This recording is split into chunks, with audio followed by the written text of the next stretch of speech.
हुजूर को दफन करके लौटे, तदफीन से फारग हुए, कब्र मुबारक में उतारा, हुक्म पूरा किया। कहते हैं वापस आए तो जनाब अंस से सैयदा फातिमा कहने लगी, अंस तूने भी मेरे रसूल पे मिट्टी डाली है? अंस तेरी जुर्रत हो गई थी? फरमाते उस वक़्त फातिमा का पहला आंसू गिरा और फिर 6 महीने हुजूर के बाद हयात रही, मैंने उसके आंसू गिरते देखे। लोग सो जाते, वो हुजूर के रोज़े पे जाके बैठ जाती। कहते मैं समझाता बहलाता, लेकिन फातिमा कहती अली सब्र अपनी जगह, कर्म अपनी जगह। और मैं तुझे क्या बताऊं, बहन भाई पहले सारे चले गए, वालदा पहले छोड़ गई, अब हुजूर अलैहिस्सलातु सलाम ने भी पर्दा डाल लिया है, मुझे चाह और जानिब कुछ दिखाई नहीं देता। कहते 6वां महीना था हुजूर के विसाल को।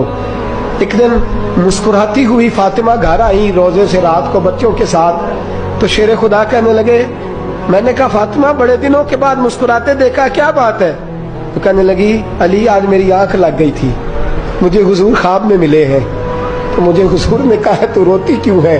तो मैंने कहा महबूबा मेरा दिल नहीं लगता। तो फरमाया बेटी तैयारी कर, तू मेरे पास आने वाली है।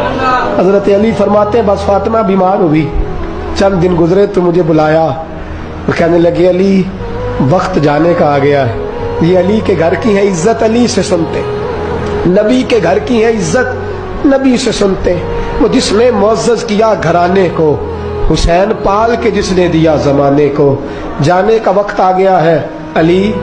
पहली बात तो यह है कि हुजूर की नवासी जनाब उमामा से शादी कर लेना, वो हुजूर को बड़ी प्यारी है।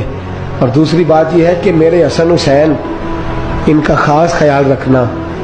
और तीसरे लफ्ज कहे तो हजरत अली तड़प के रोए, कहने लगी मैंने वक्त गुजारा है, आपकी हुकूक मेरी जिम्मेदारी थे, मैं इंसान थी भूल जाती थी, अगर मुझसे कहीं कोई कमी रह गई हो तो मुझे रज़ाए इलाही से दरगुजर करना, कहीं मैं हुजूर के सामने जाके शर्मिंदा ना हो जाऊं। शेर खुदा करम अल्लाह ताला वजहुल करीम फरमाते हैं मैंने हाथ थामा और मैंने कहा फातिमा अली का बड़ा मर्तबा था, पर जो तेरी निस्बत से कमाल था वो तेरा ही था।